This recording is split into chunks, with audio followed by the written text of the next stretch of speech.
thing is Jesus on the way into Jerusalem, he goes and he redeems this lamb, redeems this donkey, redeems it. No one ever rode it. It was still tied up. He sends 2 disciples to go get it. And he says, hey, tell him the master has need of it, which is very interesting, which means that Jesus redeemed that lamb, I keep saying lamb, redeemed that donkey, and he rode in on the donkey that was redeemed, which is even more amazing when you give that some thought, when you really understand the depth of what God is saying in his word, just the depth of he rode in on the donkey that he redeemed. So he rode in on it, which is amazing, because in the same way, we represent the donkey. We represent the mule. We were the slaves. We were used by the God of this world, and Jesus redeemed us the same way that Moses redeemed the people out of Egypt.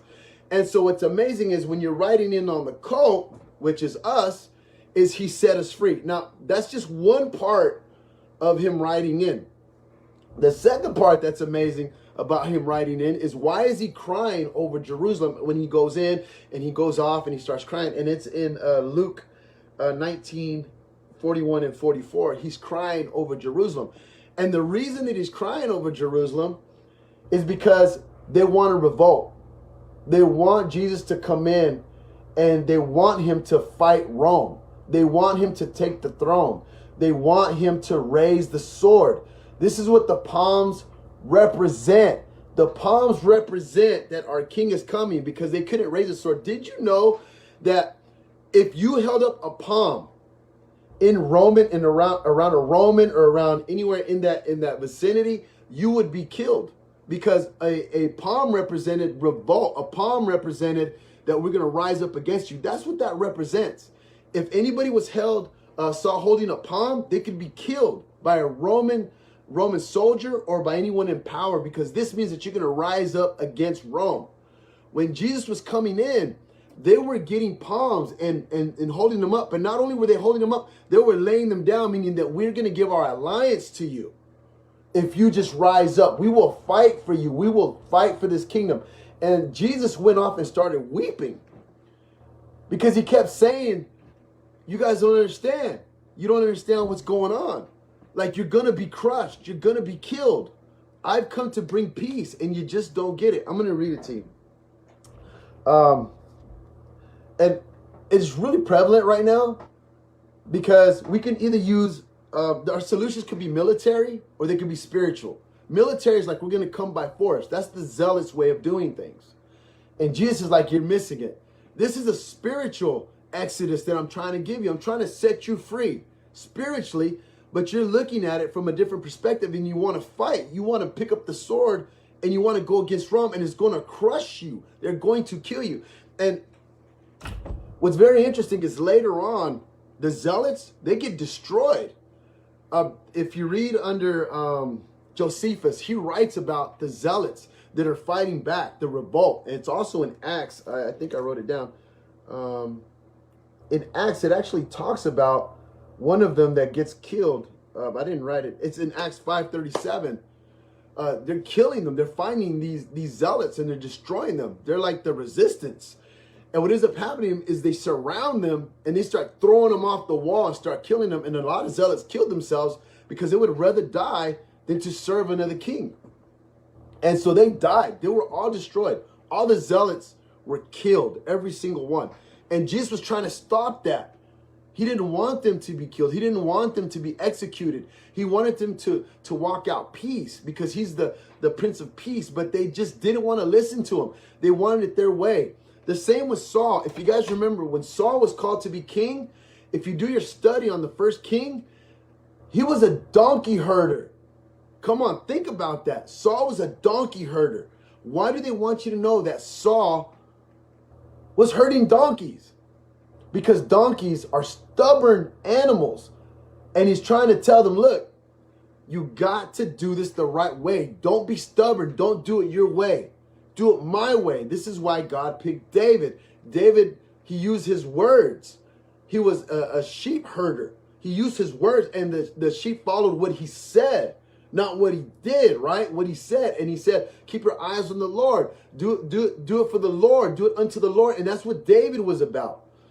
And Saul was about, no, we're going to chop him down. We're going to kill him. We're going to use, and it's like, you just don't get it. So here comes Jesus. He's coming into Jerusalem. And he's weeping over them because they just don't get it. They don't understand what's happening. They don't understand. I wrote down some scriptures. And you can go to Mark chapter 11, verse 1, talks about it. Matthew 12, 1 through 11 talks about it. And John chapter 12, 12 through 19 talks about it. And it talks about him coming in to Jerusalem. Now, he came in from the east side. And we know that whoever was in power during the day of the Roman Empire came in on the west. So you had east and the west. And they both collided in the city. There was a division in the city. And this is what's going on. And if you read there, if you keep on going down and you read throughout that, he goes into the temple and he clears it out. The reason that he clears it out is if you understand how the temple's built, you have the temple where the Jewish people on the top, where they worship, and down below in the dirt area is where the Greeks and the Gentiles worship. So there was a place of worship for them as well. And what ended up happening was that the priest, what they did is down there on the threshold, on the floor where the Gentiles worship, there was just a bunch of things going on, selling, there was vendors and all this stuff. And so when Jesus came in, he was really upset.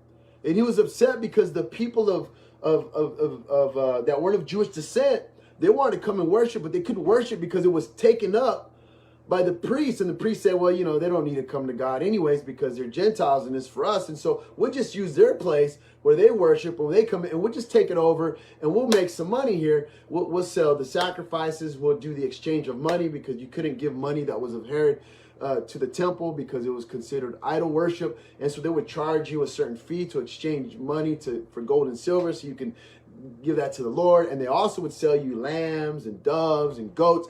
And so they were making a lot of money. And Jesus came in, and this is very interesting. In John, one of the first things that happened, I think it's in John chapter 2, it says that he goes in, he cleansed the temple. But then later on, you find out, later on in Mark chapter 11 and John chapter 12, it says, so it's just like, wait a minute, did he cleanse the temple twice? Did he cleanse it once? What happened? And what ends up happening is you find out in numerals, I think I wrote it down.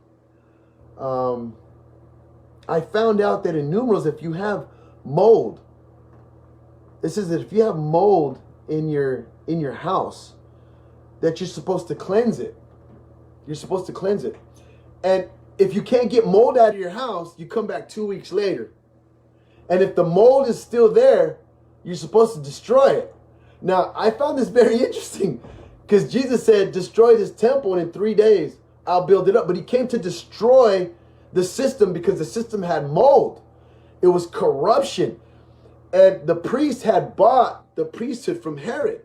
Now, I know I'm kind of going in and giving you a historical lesson, but these are things that we as Christians don't understand.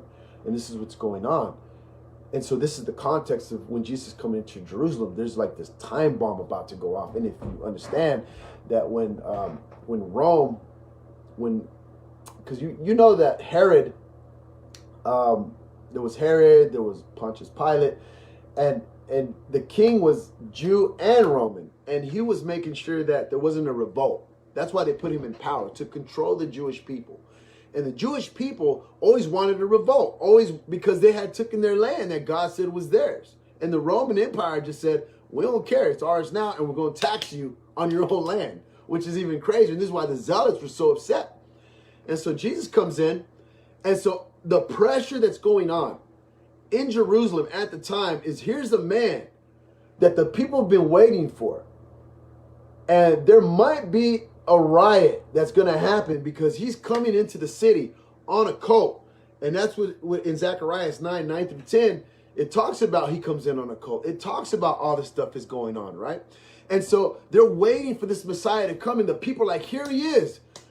Our king is here, and he's going to take back what the Romans took from us. Now, the Romans understand this. The people in power understand this. And so they're trying to create this time bomb from going off. And so they're doing everything in their power to just keep everything in order. You can feel the pressure of the city. Jesus is coming in. Everybody's like, yes, this is the time. Our king's coming. He's going to take back everything. He's going to create this revolt, this war is about to happen. It's on and cracking, right? So he rides in.